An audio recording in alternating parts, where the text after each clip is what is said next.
Assalamualaikum warahmatullahi wabarakatuh. Kami dari mahasiswa Universitas Pelita Bangsa, jurusan Manajemen, Fakultas Ekonomi dan Bisnis.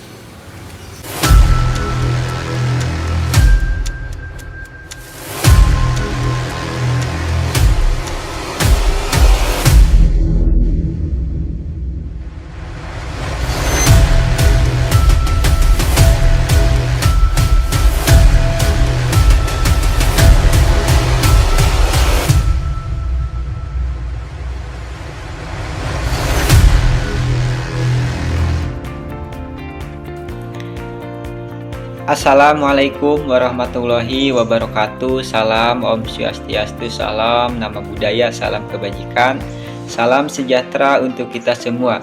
Sebelumnya perkenalkan, nama saya Hermawan yang bertugas sebagai moderator pada presentasi kali ini. Dan tentunya saya tidak sendiri, saya ditemani oleh dua teman saya, yaitu Ivan Maulana dan Anthony Friko. Adapun tujuan pengerjaan tugas ini yaitu untuk memenuhi tugas UAS akhir UAS Statistika mengenai penelitian UMKM. Baik, untuk materi pertama yaitu akan dibacakan oleh saya sendiri mengenai pengertian UMKM. Apa itu UMKM? UMKM merupakan singkatan dari usaha mikro kecil dan menengah yang merupakan salah satu model dalam kegiatan perdagangan. Biasanya dilakukan oleh individu atau perorangan dengan badan usaha yang lingkupnya lebih kecil atau lebih dikenal dengan istilah mikro. Kriteria UMKM, lantas badan usaha apa yang disebut sebagai UMKM atau termasuk ke dalam kategori UMKM? Berikut penjelasannya. Usaha mikro yang aset bersihnya kira-kira 50 juta per bulan dengan jenis kekayaan berupa bangunan atau perusahaan yang menjadi tempat usaha tidak masuk ke dalam kalkulasi.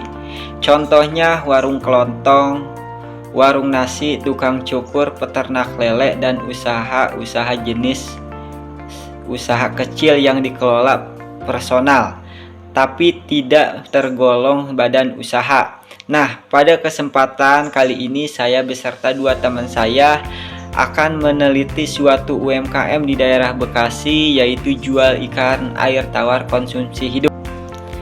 Baik, untuk pembaca kedua yaitu akan disampaikan oleh Saudara Ivan Maulana. Kepada Saudara Ivan Maulana, saya persilakan. Baik, terima kasih kepada moderator yang telah memberikan waktunya kepada saya. Selanjutnya yaitu ada omset penjualan dalam 3 pekan dari tanggal 23 Mei hingga tanggal 3 Juni 2023. Nah, di sini dapat kita lihat data penjualan dari hasil kelompok kami menganalisis selama 3 pekan, di mana pemilik usaha ikan air tawar konsumsi ini bernama Bapak Widodo. Beliau menjual 5 jenis ikan, antara lain ikan mas, ikan nila merah, ikan nila, ikan gabus, dan ikan lele. yang dimana menurut data yang kita dapat setelah meneliti selama 3 pekan dari tanggal 23 Mei hingga tanggal 13 Juni 2023, ikan lele lah yang cenderung lebih laku dibanding dari jenis ikan lainnya. Hal ini dapat terjadi karena harga ikan lele yang lebih murah dibanding dengan penjual lain, dan faktor lingkungan yang dimana daerah tempat Bapak Widodo ini cenderung lebih banyak penjual ikan pecel lele. Lalu disusul dengan ikan nila merah dengan total penjualan yaitu 69 kg. Hal ini dapat terjadi karena warga di sekitar tempat beliau berusaha itu lebih menyukai ikan nila, terutama ikan nila merah. Karena menurut hasil survei yang kita dapat dari pembeli, daging ikan nila merah lebih baik enak ketika dibakar. Kemudian disusul lagi dengan ikan nila hitam sebagai alternatif pengganti pembeli jika nila merah sudah habis. Dan terakhir ada ikan gabus dan mas yang hanya laku 3 kg untuk ikan mas dan 2 kg untuk ikan gabus. Hal tersebut dapat terjadi karena peminat ikan tersebut lebih sedikit untuk di daerah tempatnya berjualan. Tetapi meskipun begitu, pemilik usaha tidak pernah mengeluhkan. Malah si pemilik usaha senang agar lebih komplit aja di sini deh, ungkapnya ketika berbincang sedikit dengan beliau. Nah, selanjutnya yaitu di sini ada gambar grafik ya. Yang pertama itu ada grafik histogram. Di sini terlihat sangat jelas sekali bahwa ikan lele mendominasi penjualannya selama 3 pekan ini. Hal tersebut dapat terjadi karena yang seperti saya sebutkan tadi, di sekitar tempatnya berusaha ini banyak sekali penjual ikan pecel lele. Lalu di sini ada grafik pie atau grafik lingkaran. Di sini menunjukkan presentasi selisih antara semua ikan jenis yang ada. Oke, lanjut ke pemusatan data atau ukuran pemusatan data. Menurut data yang diperoleh, datanya termasuk data tunggal, di mana jika disusun dapat berupa angka 1 muncul 3 kali, 2 muncul 1 kali, 10 muncul 2 kali, 11 muncul 1 kali, 16 muncul 1 kali, 23 muncul 2 kali, 24 muncul 2 kali, dan 30 muncul 1 kali. Dan setelah dihitung, datanya menjadi mean atau rata-rata. Rata-rata penjualan seharinya Bapak Widodo, menurut perhitungan kelompok kami, Bapak Widodo itu menjual perharinya sekitar kurang lebih 13,5 kg. Nah, untuk mediannya atau nilai tengah dari data yang kita dapat, yang telah kita urutkan tadi, itu kita mendapat angka 11. Lalu ada modus, angka yang sering muncul. Menurut penelitian, angka yang sering muncul di data ini yaitu angka 1 karena dia muncul 3 kali dibanding dengan angka-angka yang lain. Oke, mungkin itu saja yang dapat saya sampaikan. Selanjutnya saya kembalikan ke moderator. Kepada moderator, terima kasih. Terima kasih kepada Saudara Ipan yang telah menyampaikan materi-materinya. Baik, untuk pembaca selanjutnya yaitu akan disampaikan oleh Saudara Antoni Priko. Kepada Antoni Priko saya persilahkan.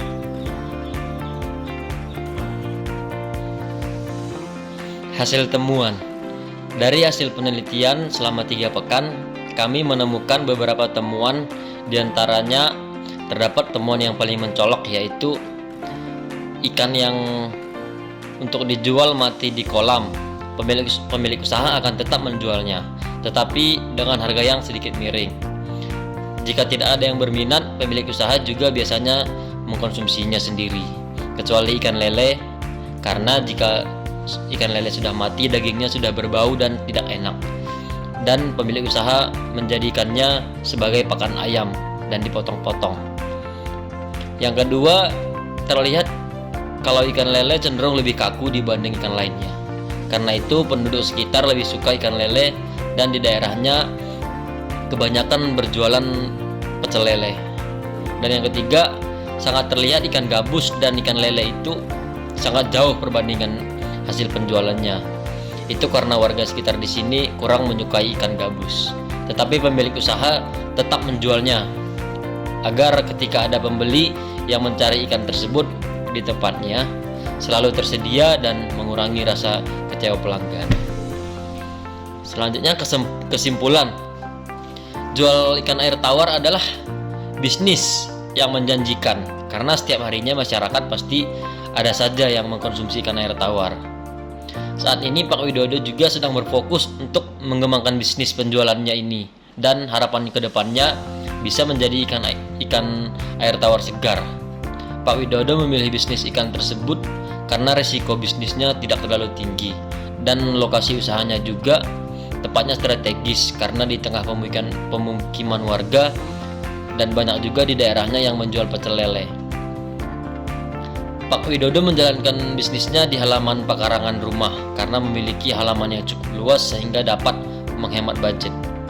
Dan untuk menarik pelanggan, Pak Widodo melakukan dengan menjaga air kolam tetap bersih dengan mengganti airnya setiap hari agar ikan tetap terlihat segar dan pelanggan akan pasti merasa puas. Terima kasih. Baik, terima kasih kepada Saudara Antoni Priko yang telah menyampaikan materi-materinya.